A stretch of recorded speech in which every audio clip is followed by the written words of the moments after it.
আসসালামু আলাইকুম। ওয়ালাইকুম আসসালাম। কেমন আছেন? আলহামদুলিল্লাহ ভালো আছি। বেচা বিক্রি আপনাদের চলছে কেমন? বেচা বিক্রি আছে। আমরা কমিশন এজেন্ট। আমাদের যত আমদানি রপ্তানি হয় তত কমিশন হয়, আমরা তাতে ভালো থাকি। কিন্তু আমরা ভালো থাকলে হবে না। আমরা যাদের দিন ইনকাম করি, যাদের আহ, জিনিস বিক্রি করে হালাল ইনকাম করে আমরা খাই, তারা অত্যন্ত কষ্টে আছে। যেমন আমরা বিক্রি করি পেঁয়াজ, যাদের পেঁয়াজ বিক্রি করি ইনকাম করি, তারা অত্যন্ত লসে আছে।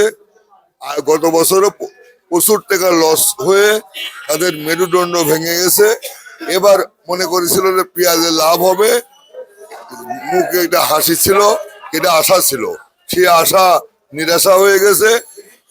এক ভয়ঙ্কর লসে পেঁয়াজের কৃষকেরা টালমাটাল অবস্থায় আছে। পেঁয়াজের কৃষকের যারা পেঁয়াজ উৎপাদন করেছে তাদের মাথার উপরে আজ কালো মেঘের ঘূর্ণঘটা, বুঝছেন? এতটা লস খাইছে এ কল্পনার বাইরে। আজকে আলুর কৃষকেরা যে লস খাইছে এটা কল্পনার বাইরে। আলুর কৃষকের মাথার উপরে মেঘের ঘূর্ণঘটা, বুঝছেন? আজকে পেঁয়াজের কৃষকেরা কৃষি লোনের দায়ে আত্মহারা। আজকে পেঁয়াজের কৃষকেরা সারের দোকানে দেনা, যে জমি আপনার লিস্ট দিয়ে জমি পেঁয়াজ লাগাইছিল সেই জমি এলাকার দেনা, সারের দোকানে দেনা, ব্যাংকে দেনা, হালের বলদ বেশি, অর্থ সম্পদ যা কিছু ছিল সব শেষ করে দিয়েছে। এই পেঁয়াজ লাগা, পেঁয়াজ উৎপাদন করে পেঁয়াজে কিছু হয়তো ব্যবসা হবে, এই নিয়ে হালাল ইনকাম করে ছেলে সন্তান নিয়ে সংসার জীবন চালাবে।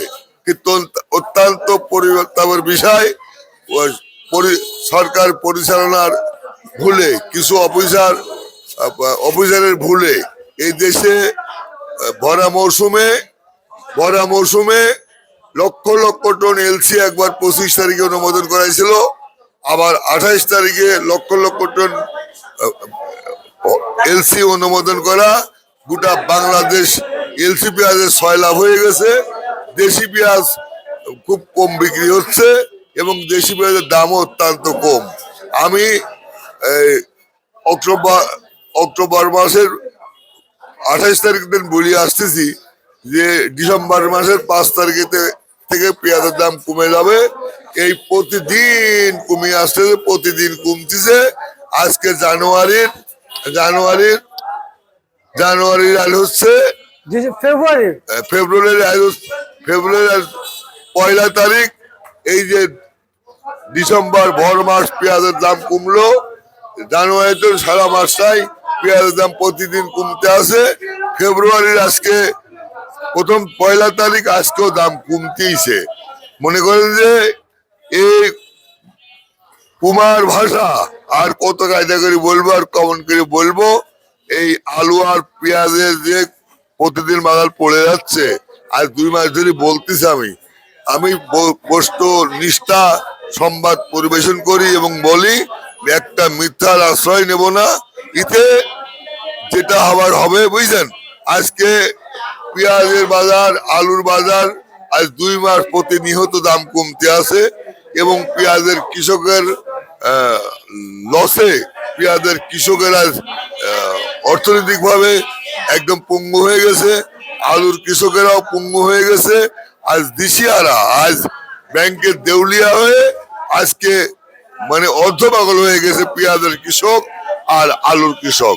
ওই সাথে পাশাপাশি রসুনের কৃষকেরাও লস খাইছে। ওই সাথে যারা কচু লাগাইছিল তারাও লক্ষ লক্ষ টাকা লস খাইছে। ম্যাক্সিমাম কৃষকেরা কৃষি পণ্য যা উৎপাদন করেছে ম্যাক্সিমাম কৃষকেরা লস খাইছে। আচ্ছা, এই এবার আমার প্রশ্ন হচ্ছে এখানে যে ম্যাক্সিমাম কৃষক যদি লস খায়, এই ভারতীয় পেঁয়াজ আমরা যদি বাংলাদেশে আমদানি করে থাকি, দেশের ডলার ক্ষতি হয়, ডলার রিজার্ভ থেকে ডলার চলে যায়, কৃষকের ক্ষতি হয়, ঠিক অন্যদিকে আবার দেশের কৃষক সার বিষ কীটনাশক পায় না। যা কৃষক চায় তা পায় না, যা চায় না তা হয়ে যায়। কিন্তু এটা কেনই বা হয়? বাংলাদেশে কি এমনই নিয়ম থাকে, এমনই আইন থাকে? আসলে আপনার কথা অত্যন্ত দামি কথা বলেছেন। এই কেন পেঁয়াজ আমদানি করলো, আমি তো প্রথমেই বলে আসছি, গুটি কয়েক মন্ত্রণালয়ের অফিসার কোটি কোটি টাকার বিনিময়ে আজকে ভরা মৌসুমে পেঁয়াজ আমদানি করে কৃষকের পঙ্গু করে দিল, বুঝছেন? আচ্ছা। এই 1 নম্বর কথা। 2 নম্বর কথা, দেশে আজ নির্বাচিত সরকার নাই। এই সারের দাম 1400 টাকার সার 4200 টাকা, 1000 টাকার কীটনাশক 2000 টাকা, এই 80 টাকা ডিজেল তেল 122 টাকা, বুঝলেন? কোনো জিনিসেরই বাজার নিয়ন্ত্রণ নাই।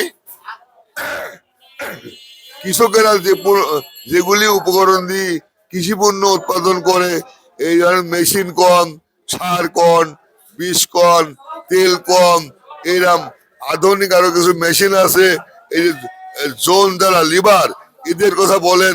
প্রত্যেকটা মানে কৃষি পণ্য উৎপাদন করতে যেসব উপকরণ লাগে এগুলার দাম হলে অস্বাভাবিক, কাল্পনিক, এবং কোন ভাষায় বলবো আমি ডিকশনারিতে এর ভাষা খুঁজে পাইনি, বুঝলেন? এত কাল্পনিক দাম। আজ যে সার 3000 টাকা বস্তা, সেটা 4200 টাকা বস্তা। দেখারও লোক নাই, শোনারও লোক নাই, তদারকিরও লোক নাই।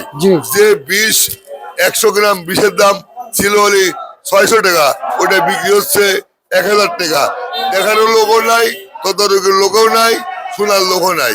আজ কৃষকেরা সর্বহারা, সর্বশান্ত।